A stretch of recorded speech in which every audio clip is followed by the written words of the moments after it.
Vote vote vote যখনই নির্বাচন আসছে এমনই একটা পরিস্থিতি তৈরি হয়ে যাচ্ছে যে মানুষ আতঙ্কের মধ্যে থাকছে এবং বুঝতে পারছে না যে ঠিক কি করণীয়।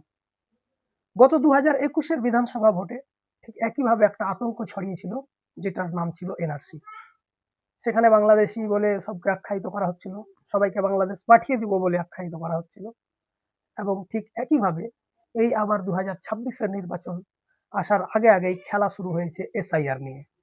এসআইআর নিয়ে কি খেলা শুরু হয়েছে? রোহিঙ্গা খোঁজার পালা। এসআইআর আসলে ভোটার তালিকা সংশোধনের একটা পদ্ধতি, কিন্তু এরা রোহিঙ্গা খুঁজতে ব্যস্ত। ঠিক একইভাবে আবার জনগণকে আতঙ্কিত করছে এবং ভোট পাওয়ার চক্রান্ত চলছে। এইভাবে বারবার ভারতবর্ষের জনগণকে বোকা বানিয়ে আতঙ্কিত করে তারা নির্বাচনটা করতে চাইছে।